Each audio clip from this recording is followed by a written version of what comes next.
वैष्णो देवी का विश्व प्रसिद्ध और प्राचीन मंदिर भारतीय राज्य जम्मू और कश्मीर के जम्मू क्षेत्र में कटरा नगर के समीप की पहाड़ियों पर स्थित है। इन पहाड़ियों को त्रिकुटा पहाड़ी कहते हैं। यहीं पर लगभग 5200 फीट की ऊंचाई पर स्थित है माता रानी का मंदिर। ये भारत में तिरुमला वेंकटेश्वर मंदिर के बाद दूसरा सर्वाधिक देखा जाने वाला धार्मिक तीर्थ स्थल है। त्रिकुटा की पहाड़ियों पर स्थित एक गुफा में माता वैष्णो देवी की स्वयंभू 3 मूर्तियां हैं। देवी काली दाएं, सरस्वती बाएं और लक्ष्मी मध्य पिंडी के रूप में गुफा में विराजित हैं। इन तीनों पिंडियों के सम्मिलित रूप को वैष्णो देवी माता कहा जाता है। इस स्थान को माता का भवन कहा जाता है। पवित्र गुफा की लंबाई 98 फीट है। इस गुफा में एक बड़ा चबूतरा बना हुआ है। इस चबूतरे पर माता का आसन है, जहां देवी त्रिकुटा अपनी माताओं के साथ विराजमान रहती हैं। भवन वह स्थान है जहां माता ने भैरवनाथ का वध किया था। प्राचीन गुफा के समक्ष भैरव का शरीर मौजूद है और उसका सिर उड़कर 3 किलोमीटर दूर भैरव घाटी में चला गया और शरीर यहां रह गया जिस स्थान पर सिर गिरा। आज उस स्थान को भैरवनाथ मंदिर के नाम से जाना जाता है। कटरा से ही वैष्णो देवी की पैदल चढ़ाई शुरू होती है, जो भवन तक करीब 13 किलोमीटर और भैरव मंदिर तक 14.5 किलोमीटर है। मंदिर के संबंध में कई तरह की कथाएं प्रचलित हैं। एक बार त्रिकुटा की पहाड़ी पर एक सुंदर कन्या को देखकर भैरवनाथ उससे पकड़ने के लिए दौड़े। तब वह कन्या वायु रूप में बदलकर त्रिकुटा पर्वत की ओर उड़ चली। भैरवनाथ भी उनके पीछे भागे। माना जाता है कि तभी मां की रक्षा के लिए वहां पवन पुत्र हनुमान पहुंच गए। हनुमान जी को प्यास लगने पर माता ने उनके आग्रह पर धनुष से पहाड़ पर बाण चलाकर एक जलधारा निकाली और उस जल में अपने केश धोए। फिर वहीं एक गुफा में प्रवेश कर माता ने 9 माह तक तपस्या की। हनुमान जी ने वहां पहरा दिया। फिर भैरवनाथ वहां आ गया। उस दौरान एक साधु ने भैरवनाथ से कहा कि तू जिसे एक कन्या समझ रहा है वह आदिशक्ति जगदम्बा है, इसलिए उस महाशक्ति का पीछा छोड़ दे।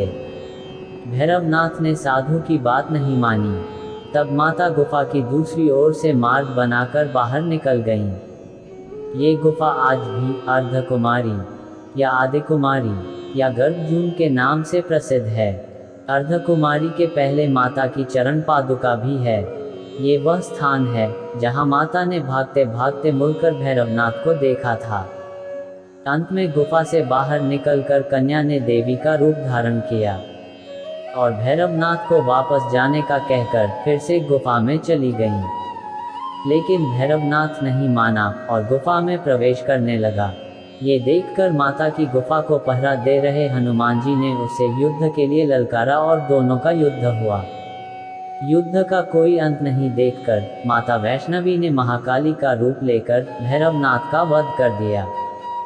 कहा जाता है कि अपने वध के बाद भैरवनाथ को अपनी भूल का पश्चाताप हुआ और उसने मां से क्षमादान की भीख मांगी। माता वैष्णो देवी जानती थी कि उन पर हमला करने के पीछे भैरव की प्रमुख मंशा मोक्ष प्राप्त करने की थी। तब उन्होंने न केवल भैरव को पुनर्जन्म के चक्र से मुक्ति प्रदान की, बल्कि उसे वरदान देते हुए कहा कि मेरे दर्शन तब तक पूरे नहीं माने जाएंगे जब तक कोई भक्त मेरे बाद तुम्हारे दर्शन नहीं करेगा। ये कथा को वैष्णो देवी के भक्त श्रीधर से जोड़कर भी देखते हैं। 700 वर्ष से भी अधिक समय पहले कटरा से कुछ दूरी पर स्थित हंसाली गांव में मां वैष्णवी के परम भक्त श्रीधर रहते थे। वे निसंतान और गरीब थे, लेकिन वे सोचा करते थे कि एक दिन वे माता का भंडारा रखेंगे। एक दिन श्रीधर ने आसपास के सभी गांव वालों को प्रसाद ग्रहण करने का न्योता दिया और भंडारे वाले दिन श्रीधर अनुरोध करते हुए सभी के घर बारी बारी गए ताकि उन्हें खाना बनाने की सामग्री मिले और वह खाना बनाकर मेहमानों को भंडारे वाले दिन खिला सके। जितने लोगों ने उनकी मदद की वह काफ़ी नहीं थी, क्योंकि मेहमान बहुत ज़्यादा थे। वह सोच रहे थे इतने कम सामान के साथ भंडारा कैसे होगा।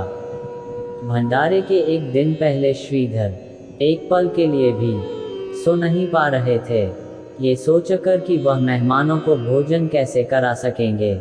वह सुबह तक समस्याओं से घिरे हुए थे और बस उसे अब देवी माँ से ही आस थी। वह अपनी झोपड़ी के बाहर पूजा के लिए बैठ गए। दोपहर तक मेहमान आना शुरू हो गए थे।